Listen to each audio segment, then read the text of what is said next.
Home equity line of credit. Sarnia has some new retirement. Who's running in Sarnia for the new election that's coming in? And we also have some new entrance signs finally coming in Sarnia. That is This Week in Housing on Ryan Out Loud.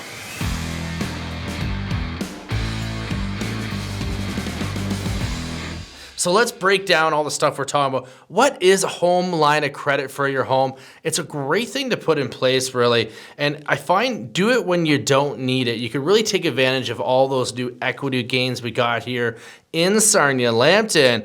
And what I do is work with your bank, work with your lender to get set up a home equity line of credit to really maximize all of that equity you've gained. We've linked some articles below for some best practices with it.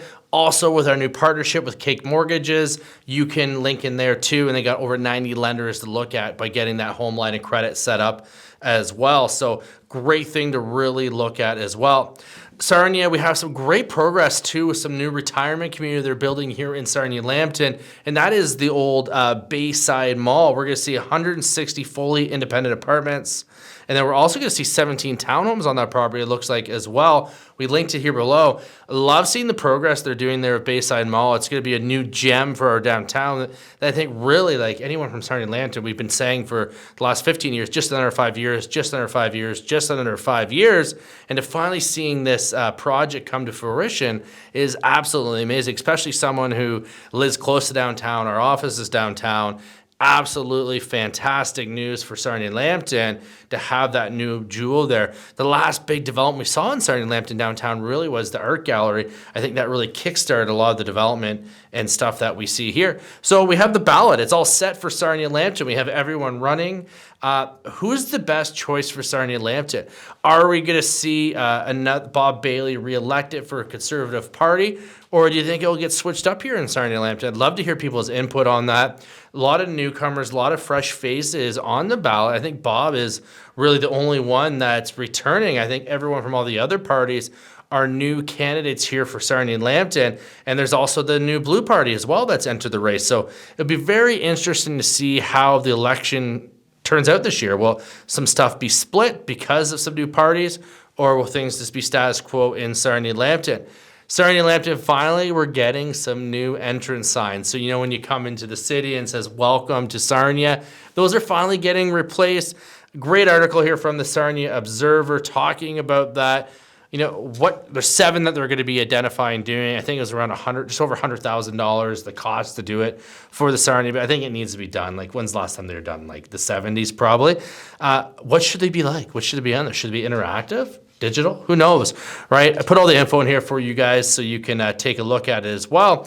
And then the former Community Center for Advocacy Group is supporting that Brights Grove Hub proposal. Should Brights Grove be getting it? Like, what do you think? Also, I know they're talking about doing a big expansion over there as well for the Sarnia Library. And not Sarnia Library, but the library in Sarnia in Brights Grove. And there's also an article here, too, that we're talking about. Sarnia-Lambton County and the city division, they've been really working to deter homeless camps in the city of Sarnia.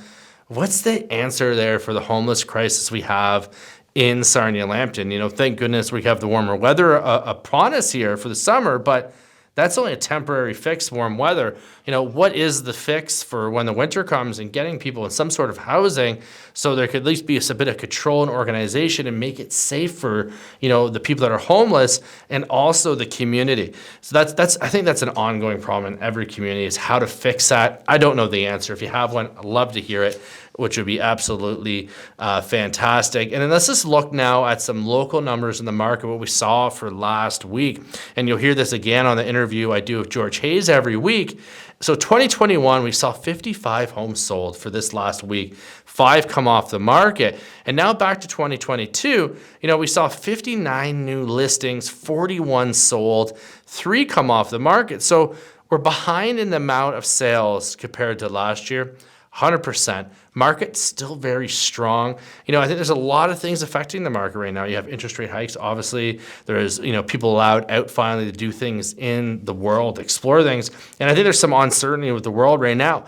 I think there's a bit of a blimp in the market right now. I think what we're going to see is once these interest rates kind of level off and people realize, hey, the rates are still good, the sky's not falling, I think you're going to see the market pick right back up. I think this is a really good opportunity for some buyers right now. Go to your agent and say, hey, send me a list of all the listings that have been on the market for 30 days, and let's go after those.